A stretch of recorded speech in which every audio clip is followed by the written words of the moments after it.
Hi friends, ఈరోజు మనం చేసుకునే కర్రీ క్యారెట్ ఫ్రై. దీన్ని ఎలా తయారు చేస్తారో కావలసిన పదార్థాలు ఏంటో ఇప్పుడు మనం చూద్దాం. ముందుగా 4 మిరపకాయలని చీలికలుగా ఇలా కట్ చేసుకోవాలి. ఆవాలు, జీలకర్ర, పచ్చిశనగపప్పు పక్కన పెట్టుకోవాలి. 1 స్పూన్ ధనియాల పొడి, 2 స్పూన్ల కారం. ఇది దినుసుల కారం, మనం నార్మల్ కారం అయినా యూజ్ చేసుకోవచ్చు. 1.5 స్పూన్ ఉప్పు,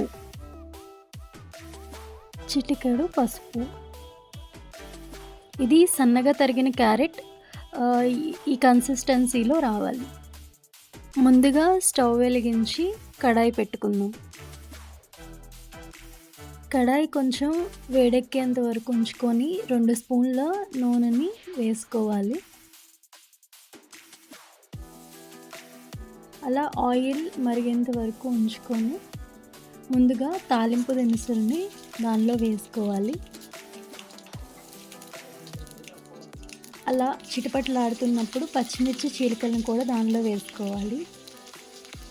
అలా స్పూన్తో ఒకసారి తిప్పుకొని పక్కన పెట్టుకోవాలి.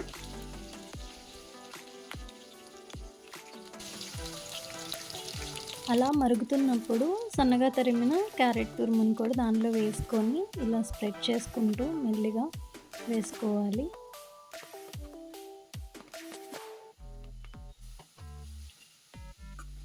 ఇలా మనం వేసుకున్న తర్వాత కలుపుకుంటూ కింద అడుగంటకుండా ఇలా పైకి కిందికి కలుపుకుంటూ ఉండాలి.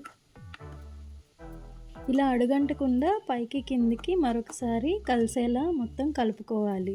ఇలా మొత్తం కలిసిన తర్వాత స్టవ్ని సిమ్లో పెట్టుకొని 2-3 నిమిషాలు అలా వదిలేయాలి. కొంచెం కరివేపాకు వేసుకొని కలుపుకోవాలి. 1 స్పూను ఉప్పు వేసుకోవాలి. అలా కలుపుకుంటూ తినేవాళ్ళైతే మీకు తగినంత వేసుకోండి. అలా కొంచెం మగ్గిన తర్వాత చిటికెడు పసుపు, 1 స్పూన్ ధనియాల పొడి, 2 స్పూన్ల కారం వేసుకొని అలా చల్లుకొని కిందికి పైకి మొత్తం కలిసేలా తిప్పుకోవాలి. కారం క్యారెట్ తురుముకు పట్టే విధంగా 3-5 నిమిషాల పాటు సిమ్లో పెట్టి అలా వదిలేసేయండి.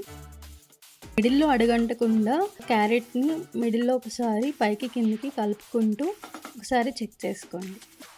ఇంకా ఇలా సింపుల్ ఇంగ్రీడియంట్స్తో క్యారెట్ ఫ్రై తయారైపోయింది. తీసి మనం సర్వ్ చేసుకుంటే వేడి రైస్లో చాలా బాగుంటుంది. ఈ రెసిపీ మీరు కూడా ట్రై చేసి ఎలా ఉందో కింద కమెంట్ చేయండి. ఈ వీడియోని లైక్ చేసి షేర్ చేసి ఇలాంటి మరిన్ని వీడియోస్ కోసం ఛానల్ను సబ్స్క్రైబ్ చేసుకోండి. Bye friends.